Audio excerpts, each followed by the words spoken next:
আসসালামু আলাইকুম, সবাই ভালো আছেন আপনারা? আসসালামু আলাইকুম। কোনো অসুবিধা নাই তো? ভাড়া কি বেশি নিচ্ছে? বেশি নিচ্ছে আপা ভাড়া? কত বেশি নিছে? 900। আগে ছিল কত? 600। 600 থেকে বর্তমান মানে ইয়া থেকে মন্ত্রণালয় থেকে এটাকে ওই যে খালি আসতে হয়, তো এটা ব্যালেন্স করার জন্য 815 করা 885 করা হয়েছে। তো 15 টাকা ওনারা কেন বেশি নিচ্ছেন এটা আমি ওনাদেরকে জিজ্ঞেস করেছি। তো এটা ওনারা এখন নিবেন না, বা নিলেও যাত্রীর সাথে আলাপ করে নিবেন, যে অনেক সময় দেখা যায় যে রুটের কারণে এটা হচ্ছে। রুট পারমিটেড, এটা সরকার নির্ধারণ করে দিয়েছে। সরকার, আমি চার্ট দেখে আসছি, সরকার নির্ধারণ করে দিয়েছে। কারণ আপনাদের নিয়ে যতবার যায়, আসার সময় তো তারা প্যাসেঞ্জার পায় না, খালি আসতে হয়। তো ওই যে তেলের কস্ট, এটা ব্যালেন্স করার জন্য সরকার একটা ইয়া নির্ধারণ করে দিয়েছে। কেমন? এটা তো আমাদের একটু মেনে নিতে হয় ঈদের সময়। এই জন্য আর এর বাইরে যথাসময়ে যেন ইয়াটা ছাড়ে, অর্থাৎ গাড়ি ছাড়ে, এখানে যেন কোনো হয়রানি না হয়, আপনারা যেন কোনো কালোবাজারের মধ্যে না পড়েন, সেই জায়গাগুলো আমরা দেখার চেষ্টা করতেছি। আমাদের এখানে ঢাকা 5-এর এমপি জনাব কামাল হোসেন, উনি আছে। ঢাকা 4-এর এমপি, উনি এখানে সার্বক্ষণিক তত্ত্বাবধান করতেছেন, ওনার নিজের বাড়িও বরিশাল। তো এই জন্য আমরা সার্বক্ষণিক খোঁজখবর রাখতেছি। আশা করি আপনাদের অসুবিধা হবে না ইনশাআল্লাহ। সবাই বাড়িতে যান, ভালোভাবে দোয়া করবেন, বাড়িতে সালাম বলবেন আমাদের জন্য। জি, ভালো আছেন সবাই আপনারা? সবাই ভালো আছেন? রাখছে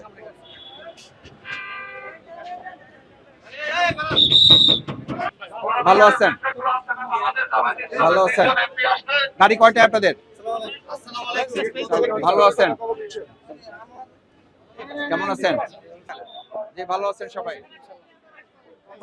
কেমন আছেন? গোল্ডেন লাইন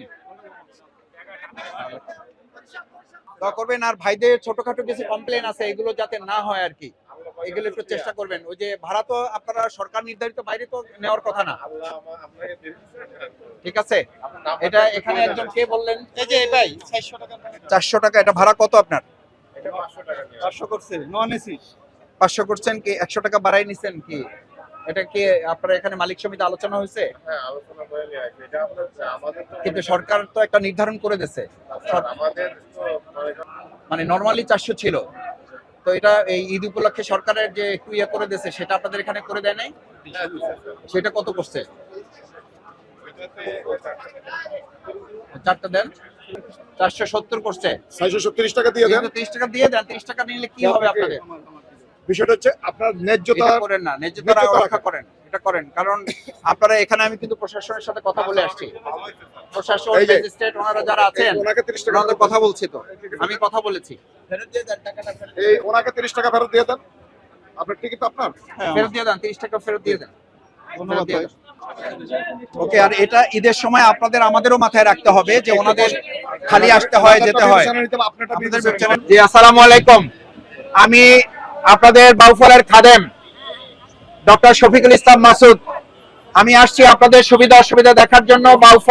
বাউফলের ঢাকাস্থ যারা আছেন, এখান থেকে হাজার হাজার যাত্রী এখান থেকে বাউফলে আপনারা যান। আপনাদের দু এক জায়গায় কষ্ট হচ্ছে শুনে আমি এখানে এসেছি। পত্রিকা গণমাধ্যমের মাধ্যমে জানতে পেরেছি যে কোথাও কোথাও অতিরিক্ত ভাড়া নেওয়া হচ্ছে, কোথাও কোথাও গাড়ি ছাড়তে বিলম্ব করা হচ্ছে। এই সব কিছুকে সামনে নিয়ে আমি আসছি মূলত আপনাদের একটু খোঁজখবর নেওয়া।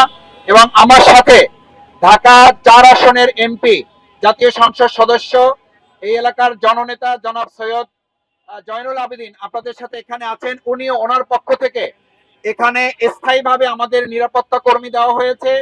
পুলিশ প্রশাসন, আর্মি প্রশাসন সহ গোয়েন্দা তৎপরতা আছে, নির্বাহী ম্যাজিস্ট্রেট আছে, পাশাপাশি আমাদের নিজস্ব ভলান্টিয়ার, স্বেচ্ছাসেবক দিয়ে যাতে আপনাদের ঈদ যাত্রা নিরাপদ হয় এবং যানজট মুক্ত হয়, এবং আপনাদের উপরে যেন কেউ অবিচার করতে না পারে, কেউ যাতে ভাড়া বৃদ্ধি করতে না পারে, এবং নির্দিষ্ট টাইমের বাইরেও যাতে গাড়ি দাঁড় করিয়ে আপনাদেরকে কষ্ট দিতে না পারে, সেজন্য আমরা আপনাদের কাছে এসেছি।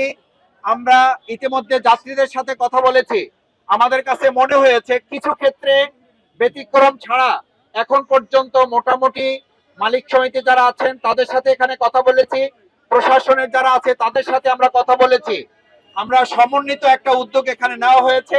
ইতিমধ্যে ঢাকা 5 আসনের যে এমপি, ঢাকা 5 আসনের জাতীয় সংসদ সদস্য জনাব কামাল হোসেন, তিনিও আমাদের মাঝে এখানে উপস্থিত হয়েছেন। আমরা তিনজন বাংলাদেশ জামাত ইসলামীর তিনজন সংসদ সদস্য এখানে উপস্থিত হয়েছি। আমার বাউফলবাসীর জন্য এই দুইজন এমপি আপনাদের কাছে এসেছে। ওনারা সার্বক্ষণিক এই ধোলাইপাড় সহ সায়দাবাদ, যাত্রাবাড়ি এই অঞ্চল থেকে যত গাড়ি ছাড়ছে, এমনকি আমাদের লঞ্চঘাট এলাকাতে, ওখানেও আমরা খোঁজ খবর নিয়েছি। লঞ্চঘাটে লঞ্চে যাতে মানে সরকার নির্ধারিত ভাড়ার বাইরে ভাড়া যাতে নিতে না পারে, সে ব্যাপারেও সেখানে আমরা তত্ত্বাবধান রেখেছি। প্রশাসনের যারা আছেন তারাও তদারকি করছেন। আমরা জামাত ইসলামের পক্ষ থেকে আমাদের সংসদ সদস্যবৃন্দে তাদের পক্ষ থেকে স্বেচ্ছাসেবক টিম করে দেওয়া হয়েছে, তারাও এ ব্যাপারে কার্যক্রম পরিচালনা করছেন।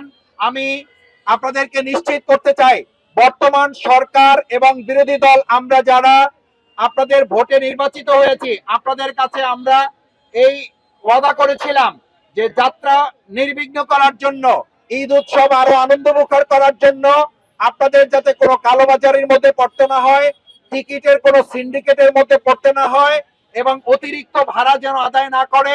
গাড়ি যে সময় ছাড়ার কথা সে সময় যাতে নির্দিষ্ট সময় গাড়ি ছাড়ে, সে বিষয়গুলো এখানে প্রশাসনের সাথে আমরা কথা বলেছি, মালিক কর্তৃপক্ষের সাথে কথা বলেছি, আমি যাত্রী সাধারণের সাথেও কথা বলেছি।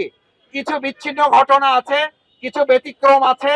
তাছাড়া সামগ্রিকভাবে সরকার নির্ধারিত যে ভাড়া দেওয়া হয়েছে 885 টাকা করে ঢাকা বাউফল, এই জায়গায় ওনারা 900 টাকা নিচ্ছেন বলছেন। 15 টাকা অতিরিক্ত আপনাদের কাছ থেকে তারা নিচ্ছেন, এটার একটা ব্যাখ্যা তারা আমাদেরকে দিয়েছেন।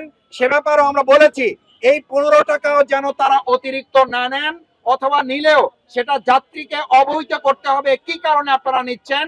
অতিরিক্ত জোরপূর্বক করে অথবা তাদের উপরে অন্যায়ভাবে এই 15 টাকা না 15 পয়সাও তারা না নেওয়ার ব্যাপারে আমাদেরকে তারা প্রতিশ্রুতি দিয়েছেন।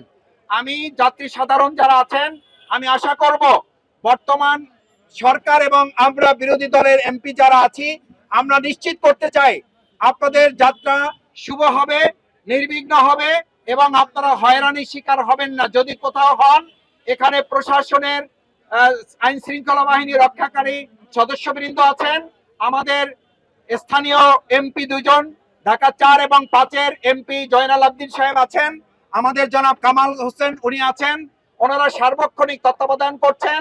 আমাদের পক্ষ থেকেও স্বেচ্ছাসেবক টিম এখানে দেওয়া হয়েছে। আমরা একই সাথে রেল স্টেশনেও দিয়েছি, আমরা একই সাথে সদরঘাটেও দিয়েছি। আমরা আশা করি আপনাদের সার্বিক ব্যবস্থাপনা নিশ্চিত হবে। এবং আপনাদের জন্য একটা ভালো খবর দেই, ইতিমধ্যে অনেকের কষ্ট হচ্ছে, আপনারা জানেন যে আমাদের বগা ফেরিঘাটে গিয়ে অনেক সময় আপনাদের দাঁড়িয়ে থাকতে হয়। সেই জায়গায় আমি গতকাল জেলা প্রশাসকের সাথে কথা বলেছি, আমাদের ওখানে নৌপরিবহন মন্ত্রণালয় যারা আছেন সংশ্লিষ্ট কর্তৃপক্ষের সাথে কথা বলে একটা ফেরির বদলে 2টা ফেরি আজকে সন্ধ্যার মধ্যেই চালু করার ব্যাপারে উদ্যোগ নেওয়া হচ্ছে ইনশাআল্লাহ। আমি আপনাদের ধন্যবাদ জানাই, দোয়া চাই, আপনারা আমাদের জন্য দোয়া করবেন। আল্লাহর সাহায্য চাই যাতে ঈদের এই যাত্রাটা, আনন্দটা যেন আমাদের কোনোভাবে নিরানন্দে পরিণত না হয়। আপনারাও আমাদের সহযোগিতা করবেন। সামগ্রিকভাবে একটা কথা বলি, ছোট সময় থেকে আমি ঢাকায় থাকি, যাওয়া আসা করি, সব চেষ্টার পরও ঈদে কিছু কষ্ট হয় আমাদের, আর সফর মানেই হচ্ছে কষ্ট। এজন্য দেখেন আল্লাহ তাআলা কিন্তু 4 রাকাত নামাজকে 2 রাকাত করে দিয়েছেন। কেন করে দিয়েছেন? এটা মানে একটু কষ্ট। এই কষ্টে আল্লাহ তাআলা যেন সর্বোচ্চটুকু আমাদের চেষ্টা থাকবে আপনারা যেন সহজে আপনাদের বাড়িতে গিয়ে পৌঁছতে পারেন। বাউফলবাসীকে সালাম বলবেন, পরিবারকে আমার সালাম জানাবেন, দোয়া করতে বলবেন। আমিও আপনাদের সাথে বাউফলে চলে আসতেছি। এখানের কাজগুলো শেষ করে বাউফলে ইনশাআল্লাহ পাবলিক ফিল্ডে আপনাদের সাথে উন্মুক্ত মাঠে এবার সালাতুল ঈদ উল ফিতর অনুষ্ঠিত হবে ইনশাআল্লাহ।